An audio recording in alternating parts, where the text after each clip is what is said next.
I recently finished watching Scavenger's Reign. It's an animated show aimed at adults, but it isn't adult, that streams on Max. It's a science fiction story about these members of this crew of a spaceship that sort of have to crash land on a planet, and then them trying to get off that planet, trying to escape. The animation style is very similar to the art of Mobius, and so that's something that I love, and so that was the initial thing that attracted me to it. And then watching the show, I was just really amazed at how well done it was. A lot of times with shows like that, I find that the initial thing that attracts me is really cool, and then the show starts off pretty good and then just sort of slacks off after a while. And I did not find that at all with Scavenger's Reign. It was very consistently good throughout the entire 12 episode series.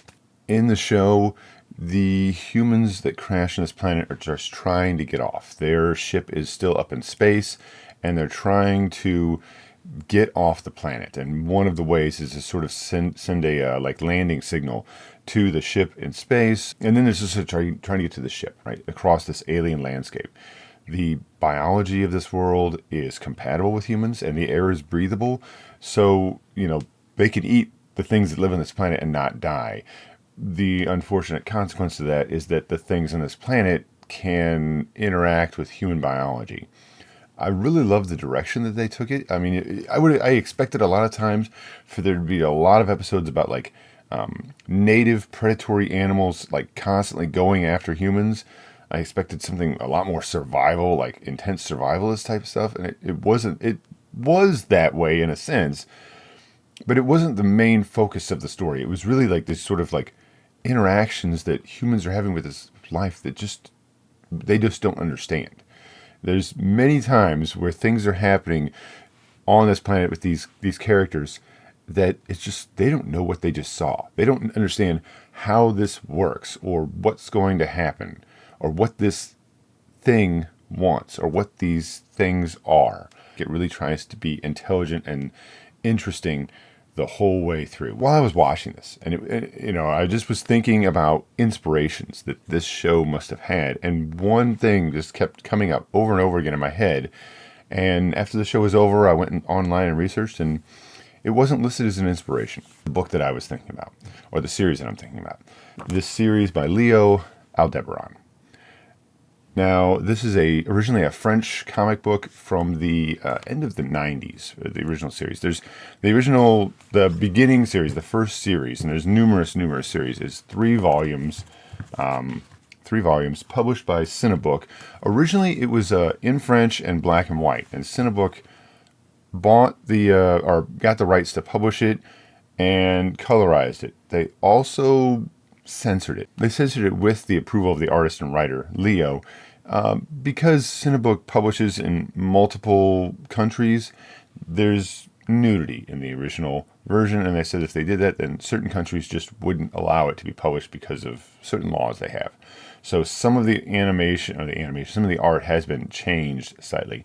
I feel like you can usually tell when a scene has been drawn over. I don't think it hurts it at all, but there was a couple times I thought, it's an unusual little bit of illustration right there. Just it's nothing that I felt was bad. I just sort of thought, huh. And then later on I read that and thought, oh, that makes a little bit more sense. I think it's really a wonderful series, and it's very similar to Scavenger's Reign, so we're going to talk about it today.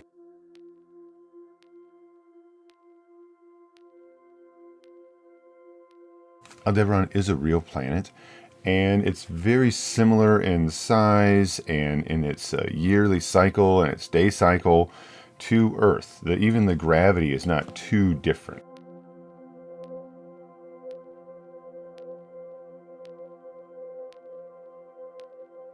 The planet's been colonized, had a colony. There's a few small cities scattered throughout the planet, and about 100 years ago, they were completely cut off. They don't hear from Earth or any of the other colony planets anymore, and so they've kind of had to come to just rely on themselves. Technology in Aldebaran is generally pretty low. Aldebaran's surface is mostly ocean. The story focuses on Mark and Kim. Mark is 17 and Kim is 13. Mark is interested in Kim's older sister, but she isn't interested in him. While this is going on, strange things are happening in the ocean. Creatures are beaching themselves.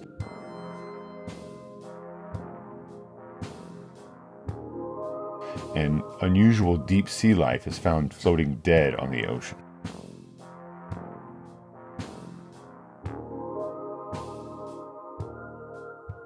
A stranger comes to the village and tells them that there's a large, unusual sea creature moving through the area and may even come to this specific spot, and that they should consider evacuating. This isn't well received, and the stranger sort of goes on his way, kind of giving a forbidding air of doom to these people.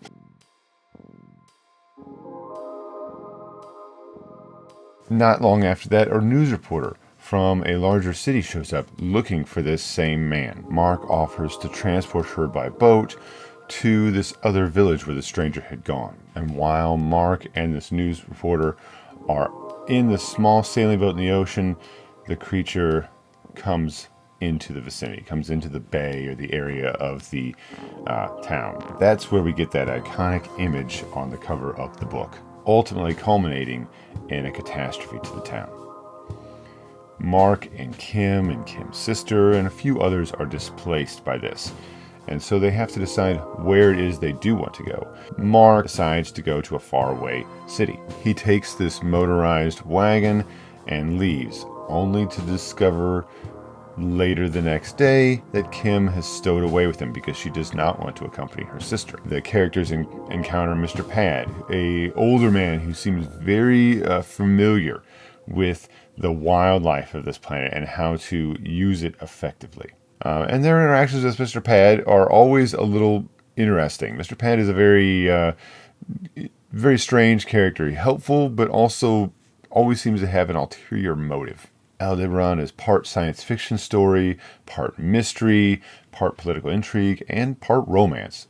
Ultimately, Mark and Kim do have a relationship, but that doesn't happen until the second book, and both of them are older, thankfully, when that happens. I love the art style of this book. You know, when I first saw the series, I kind of wasn't sure what to think about the art because it's very plain looking and sort of muted. And I thought it doesn't like pull you in so much. It doesn't like just drag your attention into it. But as I read it, I appreciated the realism that Leo uses to portray the characters and the environment, because that realism makes, first of all, is well done, and then secondly, when something bizarre and strange happens, it genuinely feels weird because it doesn't fit with everything else that you're familiar with. There's some just really great moments here, and working with alien biology is not quite to the extremes that Scavenger's Reign takes it to, but there's something going on with this creature. There's a lot more to that story, and this stranger who is trying to warn people, he seems to know something. The government is looking for that man, and Kim and Mark somewhat become sort of outlaws or criminals of the state, as you could say. Really great stuff. Really good writing and intelligent writing. There's a lot less focus in Aldebaran on action and adventure, although adventure is absolutely a part. There's certainly like a lot of adventure stuff that happens in the like much more in the second and third book, as far as like wilderness type exploration, that you may be hoping to see more of this bizarre planet surface. There's definitely some tamer areas to the planet, and then there's some very untamed elements. And this sea creature that we see in the first book, this interaction that sort of develops into the catastrophe, is a central plot point. Mark is probably for this first series is sort of the central character. Kim is very important, but Mark seems to be the central character. And it slowly fades from being primarily about Mark into sort of being a shared book with Mark and Kim. Moving forward from this, Kim becomes the main character. Kim is the focus of the story. The sequel series, Betelgeuse, Another Planet, is all about Kim. It follows Kim's adventures on another planet. Unfortunately, I can't talk too much in detail about the story because the farther I go, the more I'm sort of unveiling some of the really cool and key mysteries. And everything I've told you now is maybe the first, 5 or 10 pages of the first book. Aldebaran is maybe one third sort of political or intrigue type story, one third like romance and relationship, and then one third science fiction. And that makes it seem as though there's not a lot of time spent with the science fiction side of it, and which is not really true. It's just that that's all sort of sprinkled throughout each one. There's sort of like, it kind of goes through waves, and I think it becomes for a very satisfying read. You get very invested in the characters and what's going on with them, and then the characters don't seem to languish or sort of have too much angst about their relationships. I mean, there's a little bit at the beginning, but I mean, I guess we're not too surprised that a 17-year-old boy whose attentions are being rebuffed is angsty. If you like Scavenger's Reign, I really can't recommend Aldebaran enough, or the sequel series, Betelgeuse. Both of those are great. There's many more series after that. I want to say there's like 5 or 6 more series each. I think this book normally, these original Aldebaran books, I think they retail for about $20 a piece, and I want to say they're about 100 and something pages. Let me just, you know what, that'd be a good thing though, wouldn't it? It would be a good thing. About 100 pages each, which I think is pretty good. I mean, it's a decent amount of art. This is probably a couple hours read, maybe. Like I said, a significant amount of dialogue. There's not just a little bit of dialogue. I will say the third book is about a third of this third book is actually the sort of lead in and prequel to Betelgeuse, so you can sort of see what that direction is. So I think it's really kind of great too. It kind of tells you whether you want to go on to the next series or not. And I would say that there's a lot less focus on the romance side of it moving forward from Aldebaran. I don't think Betelgeuse really had a lot of that. It has a little bit, but not a lot. Like I said, we follow Kim, and Kim is such an interesting and intelligent character. I really liked Kim. Even when she's young, and when she's 13, she's has very sharp wit, very biting tongue, I guess you'd say. And I really like that about her. It's why Mark calls her the little pest a lot of times. A really fun series. I think especially as you move forward into the later installments, I think that the series, when you get into Betelgeuse and the subsequent series after Betelgeuse, I think that it really starts to shine. It really becomes such a really great science fiction comic that isn't anything like a comic book. Really good science fiction writing, honestly. So if you like Scavenger's Reign, check out Leo's Aldebaran. There's numerous other series. I think there's even some series that aren't even connected to this. I think Distant Worlds is one of his series. Yeah, Belgian publisher Cinebook just does some wonderful stuff, and Aldebaran and Leo stuff is just really great. And this is not something that we talk about very much. I don't know why that is, but it's out there. It's just not really mentioned very much. Cinebook is also the publisher for Thorgal.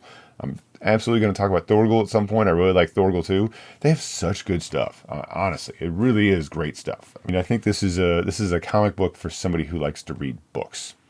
Okay, I mean, we can like comic. I like regular other comic books too, but there's nothing wrong with that. I just think that it's a lot. It reads much more like a novel or something like that than it does a comic. And I think that's what I really like about a lot of times these sort of European comics. I just wanted to get this out because I just thought Scavenger's Reign was such a great show, and that Aldebaran is such a good sort of pairing with that show. Let me know if anybody's out there read this stuff or read anything by Leo's or knows of any other great sort of European comics like this. I'd love to hear about them. I just absolutely love Euro comics. It's a thing that I just sort of discovered randomly and I just fell into a number of like maybe 10 or 15 years ago, and I just almost never really get enough of them. Humanoids is the other huge publisher. Made Incall and Metabarons, of course. Maybe I'll talk about Metabarons at some point, possibly. We'll leave that go. Thank you very much for watching. My name is Virgil, and this is Literally Books. If you enjoy what I'm doing, you can consider subscribing, and that's all for right now. Bye.